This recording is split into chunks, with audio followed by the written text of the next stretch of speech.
Hi,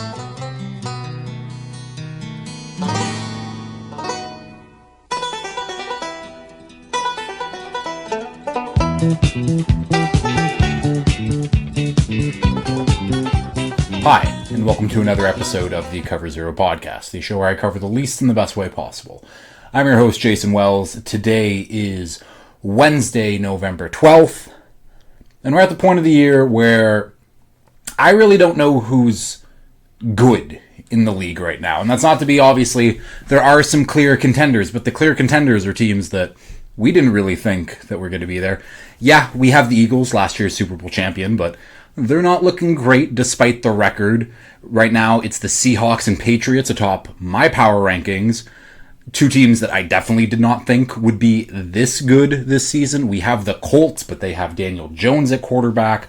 We have the Broncos, but they have Bo Nix at quarterback. Lots of teams with good records, but a lot of teams that I don't fully believe in. And we are getting to the point where, again, we're past the midway point of the season. We got to start figuring out who's going to be making playoffs, who's actually going to be contending. And I think a few teams have taken a cut above the rest on some of the others. But this week going to be explaining, I'm going to be recapping anyways, all of week 10, lots of interesting matchups. And then, as always, the college football highlights.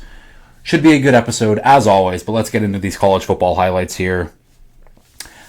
Future QB1 Fernando Mendoza in Indiana narrowly beat Penn State 27-24.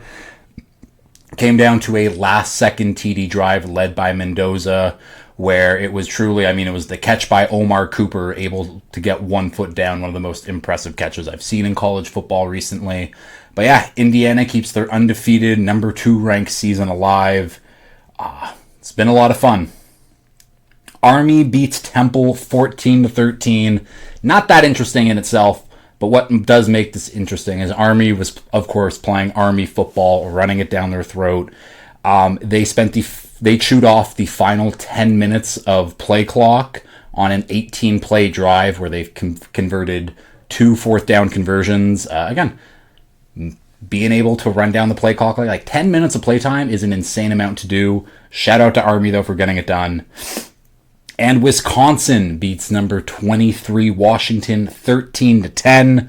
Again, not very interesting other than, Wisconsin upset a ranked opponent, I guess. But what's really interesting is Wisconsin punter Sean West was their leading passer on the day. I think he was 1 for 1 for 25 yards. That was Wisconsin's leading passer, and it was good enough for a win. But those are your college football highlights. Let's get right over into the Week 10 NFL recap here. Starting off with the game from Monday night. Eagles-Packers. Eagles 10, Packers 7. Both, again, I don't really know what to think of these teams. I give the Eagles, obviously, a lot more leeway because we saw this team, and not exactly this team, but we saw this team win a Super Bowl with essentially this core of players. Now, Lane Johnson got carted off yesterday. Haven't heard if he's fully okay. Landon Dickerson's banged up. The offensive line just in general isn't as strong as a unit as it's been in years past. The offense is still kind of all over the place. It's looking more of a unit now, and again, they played a good Packers defense last night. But the Eagles are, again, one of these teams where I'm like, okay, I know that you're good, but you haven't really proven to me that you're one of those teams again. And again, Eagles deserve the benefit of the doubt, obviously, but it was such a boring game. This game was going 0-0 into halftime, and I want to say it was 0-0 going into the fourth quarter as well. I stopped watching at that point because, I have better things to do, like sleep, than watch. It wasn't even great offensive or great defensive football. It was more like great defensive football from the Packers' perspective, while the Eagles, they played good defensive football, but the Packers just can't get anything going. I guess one bright spot I will say for the Eagles is Jalen Phillips, who they acquired at the trade deadline from Miami last week. He immediately made his presence felt. He looked like he just has been playing with them all year, knows what he's doing, and if that's how he looked on a short week, essentially, of practice and kind of knowing, and obviously he knows Fangio's system from his time in Miami, but he looked good. And I knew he would look good because Jalen Phillips is a good player. Again, the injury luck has just been terrible, but hurts that he looks this good. But again, how he did it again, how he added another piece, it was good for the Eagles to obviously come away with this win. Packers on the other side, they've just got nothing. Nothing in that passing attack anymore.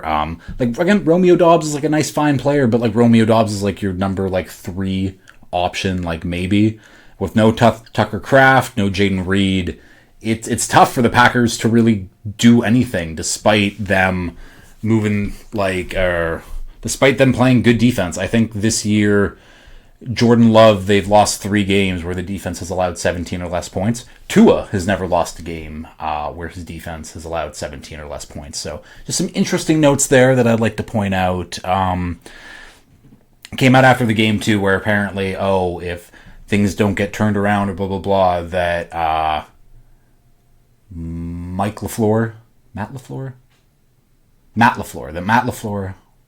Oh, which one is it? I should know this. It's Matt LaFleur. Matt LaFleur. Yeah, it's Matt LaFleur. I don't know why I thought it was Mike LaFleur for a second. Either way, Matt LaFleur is on the hot seat as a head coach because, again, of underperforming and blah, blah, blah. He doesn't make the roster. GM Brian Gutekunst is, again, pretty good track record. He's obviously, you can see his picks throughout this roster, but recently he's made a couple like big blunders. Most recently picking Jordan Morgan over a guy like Graham Barden, who immediately stepped in for the Bucks to be one of the best centers in the league. And even, again, he can play guard. He could have played wherever for this team. And Jordan Morgan doesn't play, and when he does play, he's not very good. Again, I always find it interesting that we're so quick to like point at the head coach to be like, he's the issue. That Packers roster should be a lot stronger than what it really is. They whiffed on quite a few picks over the years that, again, definitely could have helped the roster, and I don't know. They're just kind of living in with it. Like, I think that Matt LaFleur has done a hell of a job. I think that if Matt LaFleur were to get hired, if he were to get fired, he would get hired almost immediately. But we'll keep going. On to another extremely disappointing primetime game. But this game, we kind of saw that disappointing was coming. Eagles-Packers were kind of like, it could be a good game. This is 2 of the best teams in the league. 10-7, it wasn't. This game, though, Raiders 7, Broncos 10. A lot more expected anyways. The Broncos' defense continues to look really good. Even without Pat Surtain, they're still really good. Riley Moss playing good ball, Johnny Barron playing good ball, but it is Defensive Player of the Year candidate Nick Bonito adding another 1.5 sacks in this one. I think he had 8 total pressures in the game as well. And this Raiders offensive line is absolutely terrible. And I think Jackson Powers-Johnson is out for the season as well, so they're only getting worse. And yeah, Nick Bonito, that defense absolutely went off on them. I think they sacked Geno Smith 6 times on the day, making it rather easy. But you know who wasn't making it easy on them? Bo Nix. Because you know why? Bo Nix sucks. Bo Nix is not a good quarterback. Bo Nix, 16 of 28, 150 yards, a passing touchdown, and 2 interceptions. Bo Nix, who has all the time in the world to do whatever. I'm trying to remember what the stat was that I read today, but it was like Bo Nix, when he is pressured, he has the highest off-target rate in the league with like 37% or something like that. And then it's like Bo Nix in a clean pocket has the lowest completion or off-target rate in the league at 37%. So it doesn't matter if you pressure him, doesn't matter if he has a clean pocket, Bo Nix is going to miss no matter what. Bo Nix isn't a good quarterback, and I remain firm that he can just be a fancy Tim Tebow where he sucks for 3 quarters and then, they'll pull it out at the end, whatever, that's fine. We all know how Tim Tebow's career ended. But I think my bigger take was last year I said that was going to be Bo Nix's best career, or best season of his career. And I think that's the case. I don't think that Bo Nix is a good quarterback. I think that there should have been a lot more growth in year 2. And if anything, he's regressed. And when you get super senior quarterbacks out of the draft, they need to produce immediately. And last year, you can argue he produced immediately. This year, he's not. This year, he is a reason. I can't even say why they're losing games because they're 8-2. They're tied for first in the AFC. Again, the AFC makes no sense. This is what I'm talking about. Oh, one of these, like, who's actually good? The Broncos aren't good. The Broncos are worse than they were last year, but again, the schedule's the schedule. They've been winning. It is what it is. Yeah, Broncos are 8-2, but they lead the league in punts. Like, that doesn't make any sense. But again, football's weird. Football's crazy. But do not believe into the Broncos, like, whatsoever. That defense can carry them. Don't get that wrong. Like, that defense, this could be the 2015 Broncos where that elite defense carried the corpse of Peyton Manning and Brock Osweiler to a Super Bowl. It might be.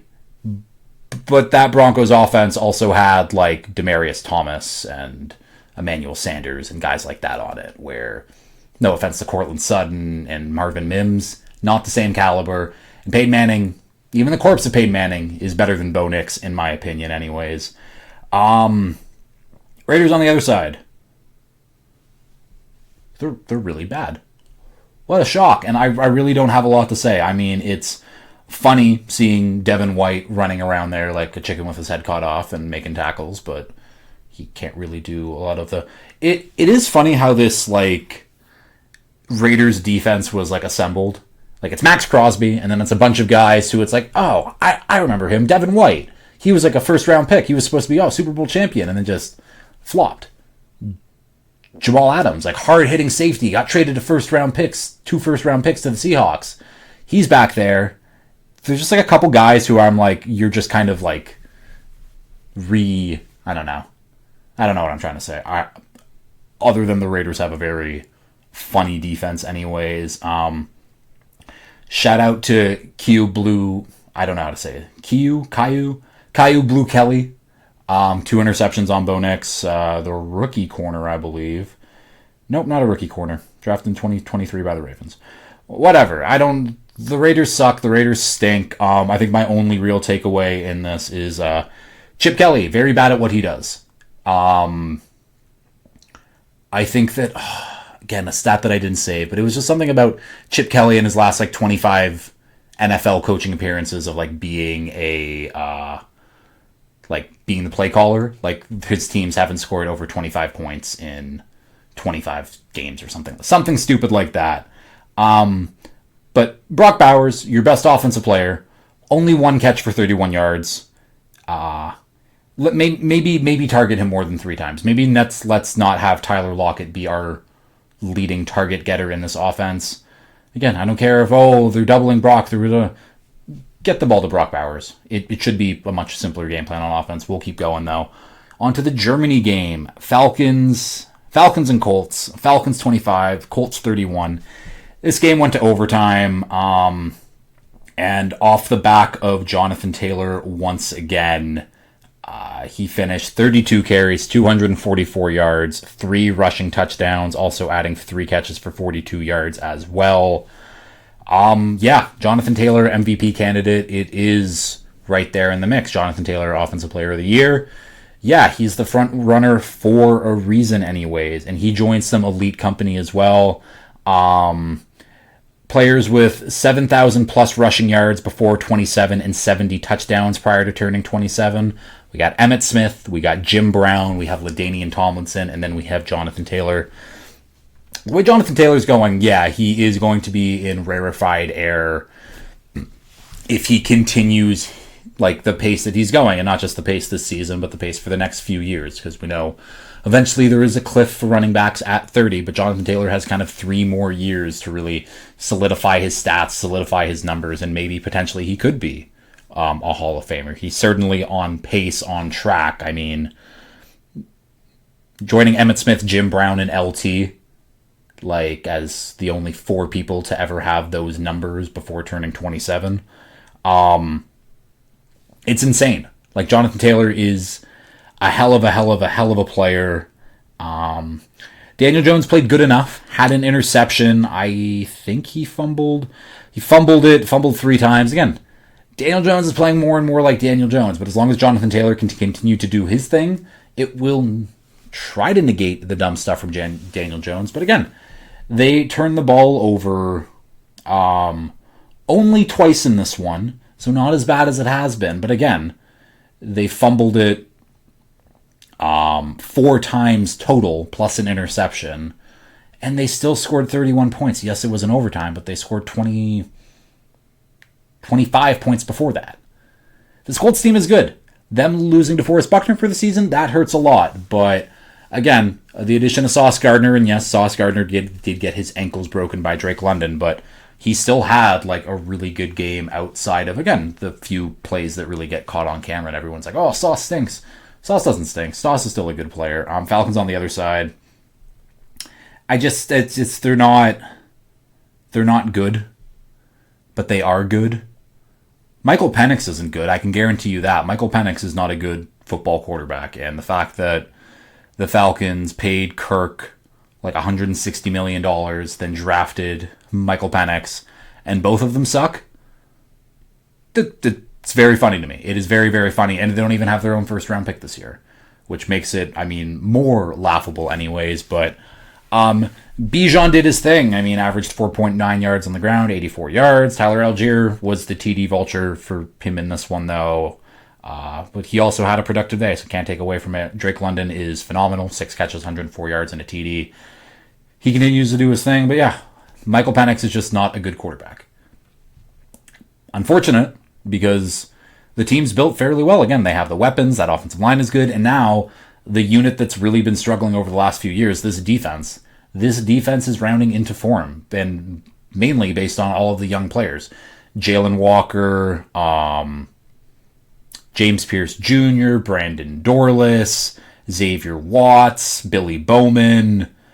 Like, everyone is playing a role. Everyone is kind of playing their part, and that pass rush has looked good. I think James Pierce Jr. forced a fumble in this one. There was multiple fumbles, but he did. Jalen Walker also gets a sack in this one. They've been playing better. I still, again, it's a unit that's getting stronger and stronger. How many sacks does Brandon Dorless actually have on the season right now?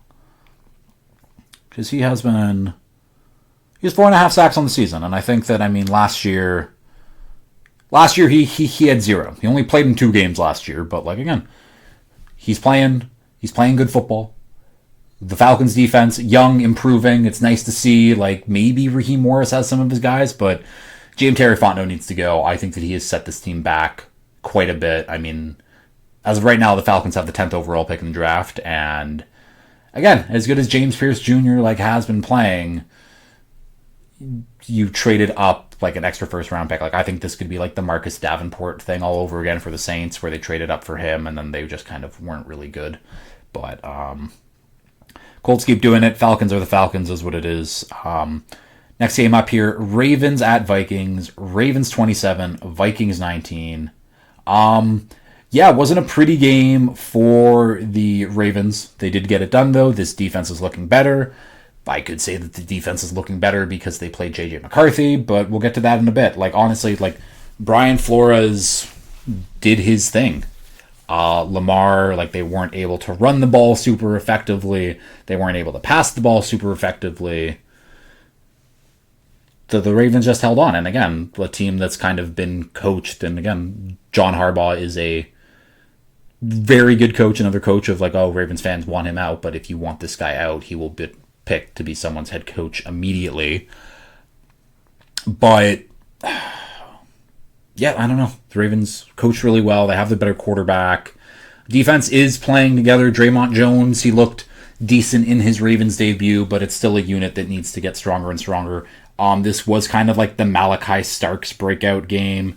Had an interception, made a couple big plays anyways. It was funny on his interception. Justin Jefferson kind of tripped. Easy interception for Malachi Starks, and Jefferson just basically gave up, didn't even try to make a tackle, and Starks actually ended up getting a pretty decent run back anyways. Vikings, though.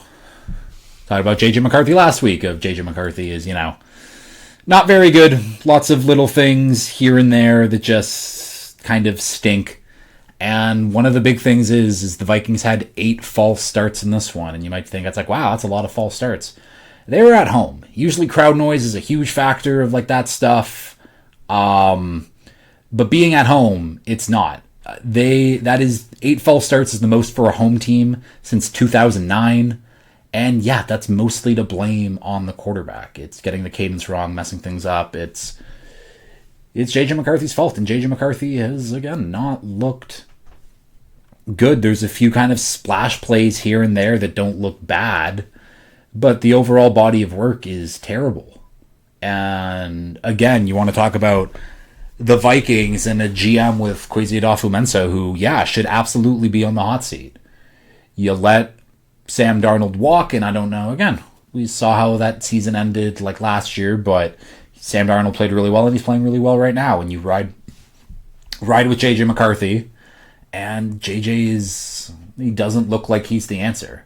And drafting a guy that early, you kind of put your seal, your stamp of approval, whatever, on JJ McCarthy to be the guy. And I don't think that JJ McCarthy's going to be the guy. Again, he's 4 starts into his NFL career, and lots can change, but this is like different than other quarterbacks coming in who don't have that support around them. Like, I mean, I'll use Miami, I'll use Tua as an example, but when Tua came in, his offensive line was bad, his weapons was bad, his coaching was bad.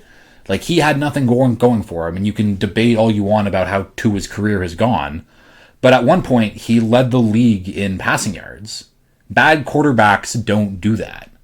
Where here's JJ McCarthy, who's getting coached by seemingly quarterback guru, put that in air quotes, Kevin O'Connell, with Justin Jefferson, Jordan Addison, TJ Hawkinson. They've rebuilt this offensive line. It hasn't been great, but at least they have an offensive line. Like, having Christian Darrisaw is a big win. The run game, they have Aaron Jones, Jordan Mason. Like, this is an offense. This is a very good NFL offense with a competent quarterback. They just don't have a competent quarterback. And again, it's asking a lot for JJ McCarthy 4 starts in to just immediately be the guy. But he needed to just be immediately average for this team to be much better than they are. Like, Carson Wentz has performed better than JJ McCarthy has. I'll say that.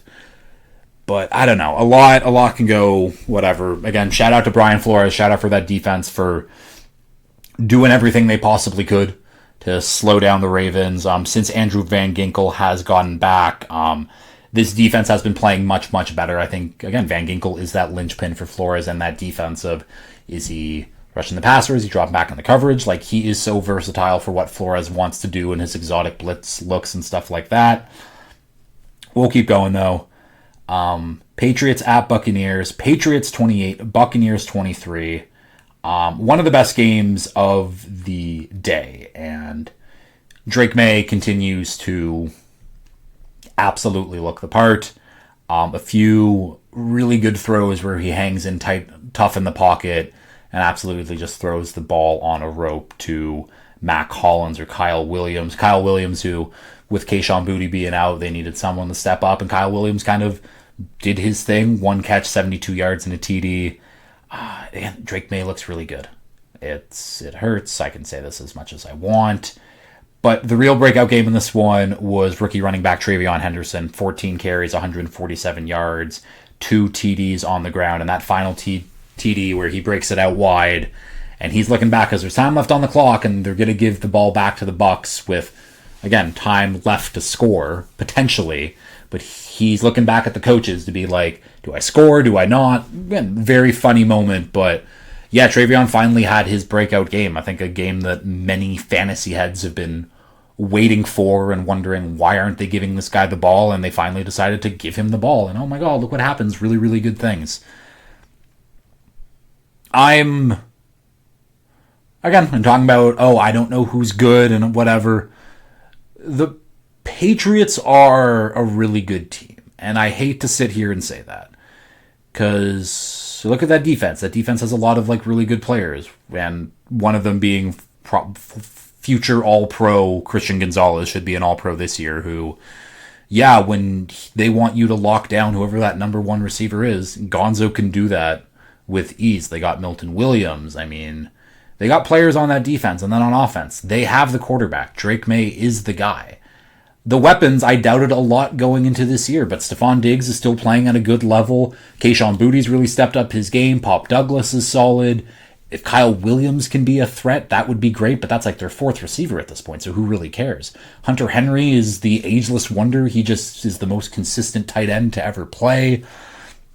And that offensive line, who I was like, I don't know. It's like Will Campbell's playing good ball when it's not against Myles Garrett. Morgan Moses is solid. The interior is not great, but it's good enough. And it's hard to point out where the weakness really would be on the Patriots. And I think it is that offensive line, and we can see, when they play a really good defensive line, that offensive line will have issues. But the rest of everything, the coaching, it's all there for the Patriots. And if they can just add like another like key offensive line piece this season, like off season, then yeah, I'm a little worried going forward. But Bucks on the other side though, Baker had a good game. They're just hurt at the moment, and it does suck. Emeka Ibuka is still playing really good football. Tez Johnson I'm very impressed with him. 4 catches, 42 yards, another 2 TDs. This is a team that just needs to get healthy. And again, they stood in there. They were right there with it with the Patriots basically all game. It was back and forth. And yeah, maybe adding Mike Evans in, adding Chris Godwin in, like, takes them over the top a little bit on offense, but they're not missing a lot of guys on defense anyways, at least not to my knowledge anyways that I remember. But this Bucs team is still a really good team. They will be getting healthier as long as they don't get more injured along the way. But very good matchup between these two teams. Next game up here, Jags at Texans. Jags 29, Texans 36. The Texans outscored the Jags 26-0 in the fourth quarter. Yes, that's not a typo. That's not an anything. It was 29-10 going into the fourth, and the Jags somehow managed to blow that lead. Again, one of the most improbable blown leads, like, ever. Like, really. And ending it on a thick 6-2 where what was it? The Texans were up. It was 30-29, and there was like 12 seconds left on the clock for the Jags to maybe get in the field goal range, clock it, kick a long field goal. I mean, they do have longest field goal kicker in Cam Little. So, like, maybe.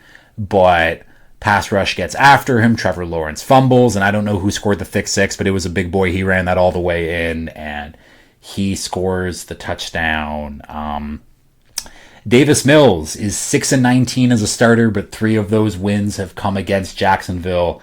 That's just a funny stat. Yeah, the Texans, I guess I'll just quickly talk about them. Derek Stingley had a phenomenal interception. Like, he's been looking, I mean, that defense just in general, there's a reason why the Texans are still in anything, is because this offense, or this defense, is absolutely elite. And yeah, shout out to Davis Mills. Again, I talk about these quarterbacks who, they're clearly backups. They're not starting anytime soon. But Davis Mills just made himself millions and millions and millions of dollars for this one performance, just because it's like, Davis Mills can go into games and do some stuff that's not all terrible. Being a backup quarterback in the NFL is a great role, and Davis Mills has at least secured his job for another 3-4 years at least, in my opinion. Yeah, again, it's positive for the Texans to look at this game and being like, if Davis Mills was able to, like, lead this team bring this team to a win, get Nico Collins the ball, Woody Marks is looking pretty good, and again, the Jags defense isn't great. It's not bad, but, like, the Texans haven't been able to move the ball, like, whatsoever, even with CJ Stroud. So the fact that Davis Mills was in there, just substitute him for CJ Stroud, I think that, yeah, maybe things are looking up for the Texans offense just slightly. Maybe the offensive line's playing a little bit better football. Things, maybe. Jags on the other side, though. I think that Travis Hunter, surgery, going on IR, out for the rest of the season, so that's a big loss. Brian Thomas Jr. has just been up and down all season. He has a sprained ankle. They trade for Jacoby Myers, which, again, seemingly looking like a decent trade, but I think it's all for naught. I just don't think this Jags team has it. That offensive line was, again, playing well enough at the start of the year, but it wasn't a good unit in general. They have no real strong pieces along that offensive line, and now it's really showing its true colors. And Trevor Lawrence, I'm willing to take a stand and just be, you know what, Trevor Lawrence isn't good. And I don't care about the drops. I don't care about the anything. Trevor Lawrence is just not that guy. And he has had years to prove it now. And we saw flashes and saw of him being a competent quarterback. We haven't seen consistent level play from Trevor Lawrence to even wonder about potential anymore. He's in year 5. The potential is gone. This would have been the year for him to show something, and it still hasn't been great.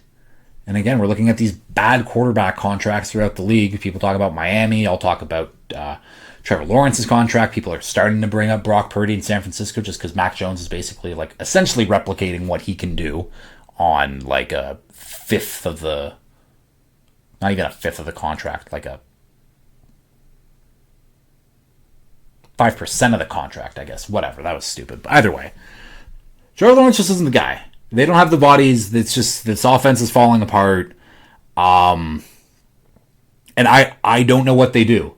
Because Liam Cohen and this is his job, it's his first year, but Trevor Lawrence is not his QB. Obviously, they brought him in to try to make Trevor Lawrence work. But I don't know at the end of the day if Trevor Lawrence will work. But again, they're tied to him. He will be their quarterback next year regardless, and just hopefully things start to look better. But Trevor Lawrence has never even had those moments in the league where he's carrying, he's doing all the heavy lifting himself. He's just looked okay just most of the time, and it is what it is, I guess. But we'll keep going here. Browns at Jets. Browns 20, Jets 27. Justin Fields' stat line on the day. 6 for 11, 54 passing yards, 28 rushing yards, 1 TD, 1 interception, and a Jets W. Who would have thought? Absolutely no one. And there's a reason, because since 1950, teams have been 225-0 when holding opponents to 175 or fewer yards and not turning the ball over. The Browns were the first team to lose in that span. Shout out to the Browns, finding new and creative ways to lose each and every week. That is a crazy stat, though, and it's really shout out to the special teams of the Jets, scoring 14 points on back-to-back plays. We started off with a 99-yard kickoff return by Kene Nwangu, and then followed up by a 74-yard punt return by Isaiah Williams. Will McDonald, 4 sacks on the day as well. Garrett Wilson left this game early too, so in no A.D. Mitchell, he was still, I guess, learning the playbook or whatever. So this was a big morale win for the Jets, and more importantly, Aaron Glenn, because he needed buy-in from this team. He needed something, and the fact that they trade Quinnen Williams away, they trade Sauce Gardner away, Garrett Wilson leaves this game early, and they still managed to come away with a win. Big team morale win for Aaron Glenn and the Jets. I think that's all you can really say anyways. And yeah, talking about who needed the step up on the defense, Will McDonald. Shout out, 4 sacks. That's great. Again, the Browns' offensive line and offense isn't good, but they did their thing. And the Browns on the other side, again, I can sit here and be yeah, the Browns' defense absolutely did their job. It wasn't their fault that they lost. Browns' special teams was atrocious, obviously. Browns' offense was also really bad. Dylan Gabriel, I said it when he was drafted. I said that Dylan Gabriel, in my opinion, was someone closer to 7th round UDFA type guy, and he has all of the negatives when you talk about a quarterback. He's a super senior. He's old. He's short. He has a limited arm. And the Browns thought to draft that guy in the 3rd round. Usually when a quarterback has one of those things, people worry. Dylan Gabriel had all 3, and he was a day 2 pick by the Browns. Makes no sense to me. Again, Shedeur should absolutely be playing at this point. I don't know why we're playing into the Dylan Gabriel thing anymore, because Shedeur can't be as bad as Dylan Gabriel. And people will be oh, well, Dylan Gabriel had 2 passing touchdowns on the game. I don't care. I really don't. He was 17 for 32 for 100 and something yards. 32 passing attempts on 100 yards. It's bad. And I don't believe that. Again, obviously the Browns are bad and they stink, but He's missing easy throws. Dylan Gabriel, again, he's just not a good quarterback. We'll keep going, though. Next game here, Saints 17, Panthers 7, and Tyler Shuck becomes the first Saints rookie QB to win a game since 1981. That is an absurd stat to read, that the Saints haven't had a rookie quarterback win a game since 1981, but it's true. And yeah, Shuck did look pretty good, or at least the stat line looked pretty good. 19 of 27, 282 yards, 2 passing touchdowns. It was like, oh yeah, like look at that, we have our guy. I'll add that one of those Chris Olave TDs was J.C. Horn kind of tripping over his own feet and being wide open. And we'll leave it kind of at that. I don't know. Again, Tyler Shuck had a good enough game, good enough to beat the Panthers. Like, congrats, I guess. But still not great, and this team just isn't good. That I don't think there's any real sugarcoating of that. Like, again, if you want credit for like beating the Panthers, like, good job, but I just don't buy into it. The Oregon teammate connection, though, between Shuck and Juwan Johnson is clearly there, even after 6 years of being apart. But Juwan Johnson, 4 catches, 92 yards, and a TD. Connection's working. Keep going to it, I guess. But again, I don't believe in Shuck. I don't like the Saints are bad. This is nothing. Panthers on the other side. Looks like they were kind of building something, building whatever. And the Saints were like, okay, we're going to stop Rico Dowdle. We're going to stop this run game. Bryce Young, what do you got? And Bryce Young had absolutely nothing in return. And it's weird because the Panthers offense in like the second half of last year, when it looked like Bryce Young was kind of cooking something despite the lack of weapons out there, they were throwing the ball down the field. They were taking deep shots. Like, they were like really trying to move the ball. And this year, it's the exact opposite. And I don't know why that thought process has changed, especially when you have a guy like Ted McMillan out there who's supposed to be able to take the top off the defense, supposed to get those big jump 50-50 balls for you. And I don't know why they just decided to stop doing that. I don't know why the offense has changed. Again, they were a run-first football team last year that liked to take deep shots. Now they're a run-first team this year who's playing dink and dunk football. And it's not working. It's not fun football. And again, if you can clearly stop the Panthers' run game, you're going to stop them. I don't know. Bryce Young, for a guy who got traded up for several first round picks and eventually first overall pick in being Caleb Williams, like, he has not looked good. And obviously, like, people don't really talk about, his expectations of, being that first overall guy and blah, blah, blah, and getting taken over, I guess, like, CJ Stroud and whatever. But, I mean, I guess people obviously do talk about it, but not nearly enough, because Bryce Young has not been, like, he has been a very, very bad QB for, like, more than the majority of his career anyways. But we'll keep going. Giants at Bears. Giants 20, Bears 24. Bears come back and win this one without Jackson Dart in the fourth quarter. Jackson Dart leaves the game with a concussion. That is now his 4th time being evaluated for a concussion. And let's just start off the Giants since I'm talking about it. And Brian Daboll has been fired. Yeah, I don't know. I feel like Joe Schoen absolutely threw Brian Daboll under the bus. Obviously, Brian Daboll, the coaching record is absolutely atrocious outside of that first year, and I can understand wanting to move on from him. But again, who built this roster? It's Joe Schoen, and he can sit there and be like, oh, well, Cam Scadaboo got hurt, and Malik Neighbors got hurt, and all that. The rest of the roster sucks. The secondary is really, really bad.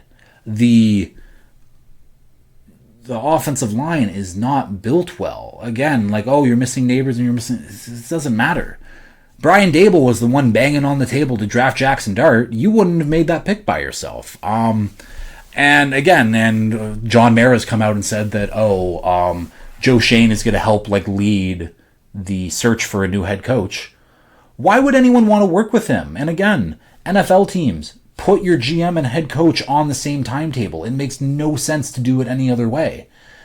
And I think the Giants have been in this cycle for like years now. Actually, no, Daboll and Shane got hired at the same time. Either way, but like, A new coach is going to come in. It's not going to work out well. The roster's going to be good. And then, Joe Shane's going to get fired. And then in comes a new GM. And then this new head coach. It's just, again, it doesn't make any sense, especially when Joe Shane hasn't been good at his job. Again, I give most of the credit for Jackson Dart on Brian Dable. And I don't know how it's going to look. I mean, I would give more shit for, what's their defensive coordinator's name? Shane Bowen?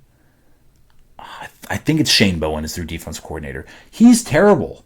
Like, again, I thought this Giants pass rush was going to be, and it has been really good, but it should be, like, lethal. And it's not lethal whatsoever. Like, they should be getting after the quarterback, like, nearly every snap, and they're just not. Now, you're telling me that Brian Burns, Dexter Lawrence, Kayvon Thibodeau, Abdul Carter, like, they can't wreak havoc out there? I don't know. The Giants are a disappointment. Jackson Dart's now injured. They brought in Russell Wilson. Russell Wilson's absolutely terrible. Should retire. Should never play in the NFL again. The legacy of Russell Wilson is absolutely crazy. Where, again, he had 9 years of, like, really productive, good football for the Seahawks, and then he gets traded to the Broncos in 2020. And he's just been absolutely terrible since. And the last 5 years of Russell Wilson has been really, really bad. And it's definitely tarnished his legacy a lot. Should still be a Hall of Famer, but regardless, Jameis should start. The Giants depress me. Bears on the other side. Caleb Williams continues to play good football, and his sack avoidance is, like, really, really high up with, like, on, like, a really elite level. He has impressed me. His scrambling in the pocket and just scrambling in general has been good. This rushing attack in general has been nice. Rome Odunze, Loveland, Burden all getting involved now. It's been good. Darnell Wright, their right tackle.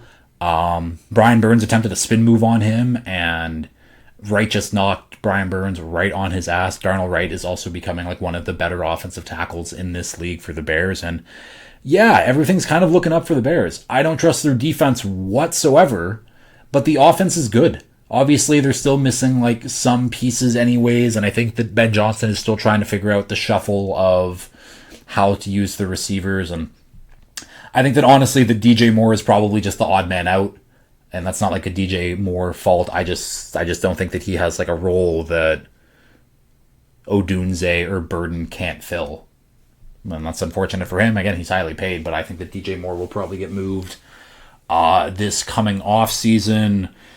Yeah, but the Bears are just, again, their defense isn't good, and I don't know how much faith I can really give them. But again, they're in a playoff spot if the playoffs started today. Here's a good game to talk about. Bills at Dolphins. Bills 13, Dolphins 30. Devon Achane, please don't ever leave me. He deserves his flowers at getting talked about as a top 5 back in this league quite easily, in my opinion. 22 rush yards on the day, 174 yards, 2 rushing touchdowns, also adding 6 catches for 51 yards. Achane's phenomenal. And this isn't like, again, it's obviously a little bit biased, and there's a lot of really good running backs in the league. I mean, Jonathan Taylor, Jahmyr Gibbs, Bijan Robinson, Josh Jacobs, Saquon Barkley. I know I'm missing a lot of guys. Christian McCaffrey. Like, the list is long, and me saying Achane top 5, like, without a doubt, it's tough. It is tough, but he absolutely deserves to be in the conversation with those guys. He is special. What he can do on a bad offensive line and a not efficient Miami offense anyways. He is the spark plug. He is the guy. And I can't imagine, if he was on Denver with that offensive line and the way that they open up holes for Dobbins. Like, I think Achane could easily be one of the best backs in the league if, again, structure-wise, things got a little bit better. And I'm happy that Miami did not deal him away at the deadline. Also really happy that Miami didn't deal away Jalen Waddle. Jalen Waddle, since Tyreek has been out, has been a number 1 level receiver. And I knew this. I knew that Jalen Waddle was awesome. And I'm happy that Tyreek is gone. But, I don't know. I left this game happy. And it's just, we never beat the Bills. We literally, never do. So the fact that we broke whatever their win streak against us was, feels good. It really does. Tua was fine. Tua had 2 interceptions, but I guess Mike McDaniel told him on third downs, just take shots down the field. Arm punt. And yeah, Tua threw a couple really good arm punts. That's what I'll say.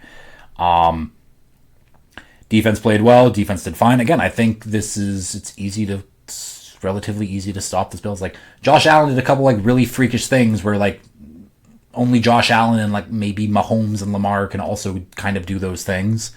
Where it was like, what the fuck? Like how you can't stop that? But this Bills offense isn't that good. Then I'm just gonna say that, and I guess we can move over to the Bills. So I had my Bills at the midseason that the Bills are overrated. Then they come out after that and they beat the Chiefs, but it didn't look great against the Chiefs. They beat the Chiefs, but the Chiefs played terrible and they were still in that game at the very, very end. And now they get this game against Miami where it should be a layup, should be an easy win, and Miami puts the belt to them. The Bills are overrated. This Bills defense is not good. They do not have a consistent pass rush. Obviously losing Ed Oliver and Michael Hoyt now is huge. That secondary is what it is. Like Maxwell Harrison's playing like some pretty good football, but it's still Swiss cheese for the most part. And there's not any star players on this defense. And there's not any star players on this offense.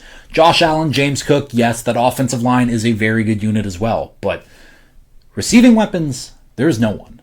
It's just kind of a bunch of dudes trying to play the same role. They signed Mecole Hardman because they need someone who can take the top off the defense. I think they wanted that to be Josh Palmer this year.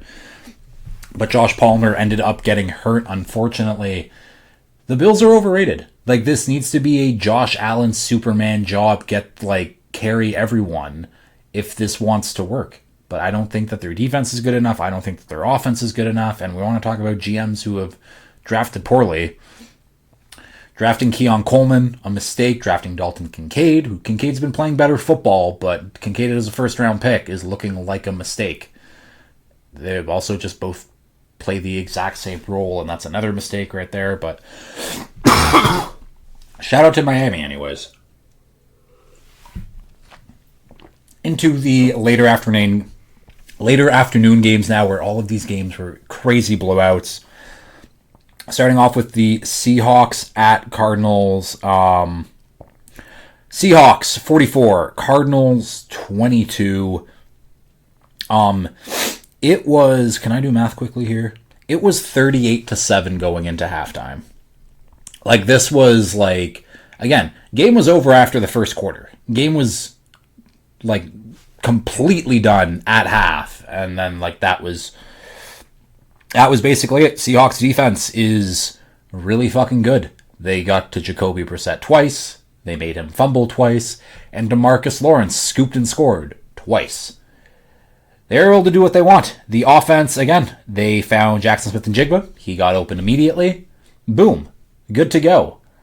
It was over almost immediately. No real notes anyways. I guess for the Seattle anyways. It's good that they didn't have to unveil their new weapon with Rashid Shaheed immediately. Like, I think it was good that, like, Mike McDonald, Clint Kubiak, after one quarter was basically be like, okay, we won this game. We don't have to kind of show off the new playbook stuff of what Shaheed could be doing. Shaheed did end up kind of looking like their best running back on the day with his 2 carries for 20 yards, but that's beside the point. I don't know. Seahawks are just really good. They have a great test this week against the Rams for that top spot in the NFC West, and we'll see how that goes. Cardinals on the other side. It's not good enough. Like, it's not good enough anywhere. And again, losing James Conner, losing Trey Benson, like, it hurts. They're like, it should be slightly better, but like, the offensive line's not great. They don't really have a true number 1 running back. That defense is good enough, but just, it's not. And there again, they were behind the 8 ball so early in this one where, I don't know, it's hard to even really evaluate anything when you're down 38-7 after the first half. So we'll keep going. Another blowout here. Rams at Niners. Rams 42. San Francisco 26, and Matt Stafford is definitely a front runner for MVP at the moment. I mean, in this game, 24 of 36, 280 yards, 4 passing touchdowns for him in this one. And on the season so far, he's completing 67% of his passes, 2,427 yards, and then 25 TDs and 2 interceptions. I'm pretty sure someone did the projections of like, oh, if he keeps this pace the entire season, he'll have like 47 touchdowns and 4 interceptions on the year. Like, that's absolutely incredible. Matt Stafford is playing some of the best football of his career late into his 30s, and it's very, very impressive. And many people thought Matt Stafford was dead this offseason. Wasn't practicing, wasn't doing anything. They bring in the red light vampire chamber or whatever the hell that thing was, and yeah, Matt Stafford looks as good as ever. Like, again, there's few guys in the race, but Matt Stafford, I think, might be the front runner just because he has the longevity factor, and I think that does play a factor in MVP, where, like, obviously Drake May is clearly deserving too, but I think that voters would be like, well, Matt Stafford, this is kind of his last chance to win one, where Drake May will probably have a few chances to win them, unfortunately for me. But Stafford's been incredible. This offense has been incredible. Like, they're running the ball really well. Devontae Adams and Puka Nacua. Like, people overlook that addition of Devontae Adams when Devontae Adams is still one of the best receivers in football. The things that he does, again, at his advanced age of like 32. How old is Devontae Adams? He's not that old. He is 32, but again, he's not that old in the grand scheme of things because I'm only 4 years younger than him. But regardless, Rams are really good. That defense is really good. And Matt Stafford now, for the first time in his career, he has reached 500. Like, that is like his winning percentage. Matt Stafford, after, I think it was like 100, I don't know how many starts he's had, but either way, he's had a lot of starts. He's been playing in the NFL since 2008. He is finally a 500 level quarterback. People say that, oh, wins are a QB stat. Wins are absolutely not a QB stat, and Matt Stafford proves that wrong. Niners on the other side, they're just flat out too hurt. Like, there's nothing that you can do. Again, no Nick Bosa, no Fred Warner, no Michael Williams. This defense is just, they're doing their best, they're doing what they can, but they just simply don't have the guys anymore to really compete with any high-level offense. And their offense, like, Mac Jones played really fucking well. 33 of 39, 3 passing touchdowns, an interception. Mac Jones continues to do his thing. Like, Mac Jones is not the reason why they were losing this game. They absolutely keyed in on Christian McCaffrey. They only allowed him 2.5 yards per carry. Kittle did his thing. Juwan Jennings did his thing. They're still waiting for Pearsall to get back. Brandon Ayuk just doesn't sound like he's ever going to be a 49er again. Like, I think he's probably going to miss all of the season, and they'll try to trade him in the offseason, I would imagine. But this team just isn't healthy, and it is what it is. Like, again, shit happens, things are tough, but the Niners don't have the guys. The Niners still might be a playoff team at the end of the day, but the Niners just don't have the guys to contend, really. Next game here, Lions at Commanders. Lions 44, Commanders 22. Another game that was over basically before it started. And Dan Campbell put on the headset, put on the reading glasses because he was calling plays. He said it was a collaborative effort between him and the offensive staff and offensive coordinator John Morton, but Dan Campbell thought it would be best for them to just have a little bit more juice, a little more like kind of like what they've been doing. And yeah, the Lions absolutely looked like the Lions. Was it easy to do because they were playing the Commanders and the Commanders are terrible? Yeah, it was easy for them to do, and a big reason because of that was Jahmyr Gibbs. 15 carries, 142 yards, 2 rushing touchdowns, also adding 3 catches for 30 yards and another TD. And talked about Jonathan Taylor joining some pretty exclusive elite company. Gibbs does the same. Players with 40-plus scrimmage TDs before turning 24. We got Barry Sanders, Randy Moss, Emmitt Smith, Jim Brown, and now Jahmyr Gibbs. Yeah, Jahmyr Gibbs is phenomenal. I mean, I could talk about him, one of these like best running backs in the league, and there's a lot of really, really good running backs, and Jahmyr Gibbs is one of them. I don't think I mentioned James Cook when I was mentioning those guys off earlier, but again, lots of really good running backs in this league. But yeah, when the Lions' offense is clicking, they cannot be stopped. J-Mo scored a touchdown. Amon-Ra St. Brown scored a touchdown. Jared Goff all the time in the world in the pocket. That defense did its thing. Brian Branch, a sack and a half. They're just good. The Lions are really good. And again, the Commanders stink, so this was just kind of like easy for them, but is what it is. Yeah, Marcus Mariota, he played well. That's literally about it, though. Treylon Burks was the Commanders' leading receiver. Now he's injured again, which I think it's not like a thing that'll keep him out of games, but and it's not funny that he's injured again. But I don't know. This Commanders team is not good. Jane Daniels apparently might be coming back from injury at like some point. It's like, why bother? I called that the Commanders were going to have a top 10 pick in the offseason. That was one of my hot takes, and that is definitely coming true at this point. I nailed a lot of my hot takes, and I'll go over that at the end of the year, but I did kind of nail my hot takes. And final game here. Steelers at Chargers. Steelers 10, Chargers 25. Chargers did enough. Really, like Justin Herbert banged up, hobbled, had both ankles wrapped up by the end of this one because that offensive line is bad, but lucky for him, Ladd McConkey, really good. Ladd McConkey's really good. People were freaked out about Ladd McConkey. Oh, he's the wide receiver 3 in this offense. No, he's not. Ladd McConkey is great. Ladd McConkey is, again, one of the better receivers in this league. Another person I would take over T. Higgins. I found out people are really confrontational about how good T. Higgins is as a wide receiver. And me saying that T. Higgins isn't a slam dunk top 15 receiver in the league is an insult to some. Because when I say Devonta Smith, Jalen Waddle, George Pickens, Ladd McConkey, Devontae Adams are all better than T. Higgins. Apparently it's a slap in the face, but regardless, Ladd really good. The run game was getting going.